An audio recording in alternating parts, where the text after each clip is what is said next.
Мумия шаштың түсуін тоқтатады. Шаштың түсуін ғана тоқтатып қана қоймай, жылтыратады.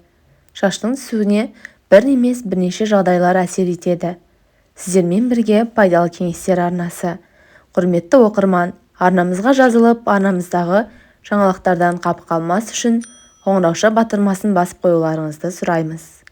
Нақтырақ айтқанда, ішкі ағзалардың жұмысындағы өзгеріс, инфекциялық ауру, жүйкеге салмақ түсу, ағзаға қажетті заттардың жетіспеуі, одан бөлек шашты дұрыс жуып-шаймау, бояу немесе тартып жинауда шаштың түсуіне себеп болады. Шаштың түсуін тоқтату үшін әсемдік салонына барып арнайы маманның көмегі қажет емес.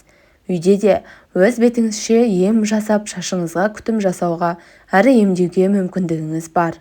Осы ретте шаштың түсуін тоқтататын бірнеше ем түрлерін ұсынамыз.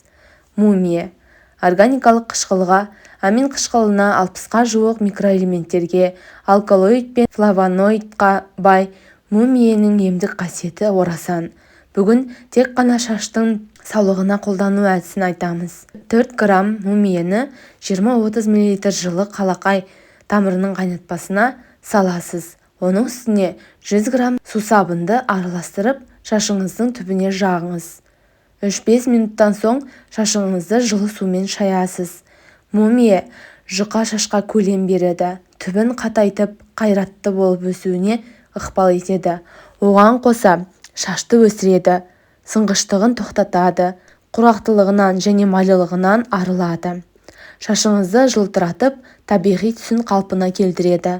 Мумия теріні нәрлендіретін қасиетке ие. Ол шаштың саулығын жақсартып қана қоймайды, сонымен қатар қан айналымды реттейді, қайызғақтан арылтады. Алоэ. Біраз қасық алоэ шырынына біраз қасық бал мен бір шай қасық сарымсақ шырынын қосасыз. Дайын болған қоспаны шашыңыздың түбіне сіңдіре отырып жағыңыз. Шамамен 5-7 минуттан соң жылы сумен шаясыз. Саруыз. 5-6 тіс сарымсақты жақсылап езесіз. Оған бір дана жұмыртқаның саруызынан араластырып шашыңызға жағыңыз. Сыртынан пакет киіп жылы орап алыңыз. Шамамен 20 минуттан соң шашыңызды сусабынмен жуасыз. Тағы да бір дана жұмыртқаның саруызын жағып, артынша жылы сумен мұқият шаясыз. Пияз бен бал.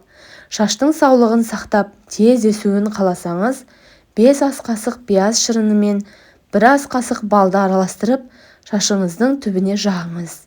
30 минуттан соң масканы қайың жапырағының шырынымен шаясыз. Лимон мен сәбіз. Шаштың түбін қатайтып, саулығын жақсартқыңыз келсе, бірдей көлемде араластырылған сәбіз бен лимон шырынын ішіңіз. Су мен бал. 1 литр суға 2 ас қасық бал қосып араластырыңыз. Дайын болған емдік суды шашыңызға сіңдіріп жағып, артынан жуасыз. Бұл емді аптасына 2 рет жасауға болады. Сіздермен бөліскім келген осылар еді, достар. Пайдаланып көріңіздер. Ем болсын, пайдаларыңызға жарайды деген үміттемін. Келесі видеоға дейін аман сау болыңыздар.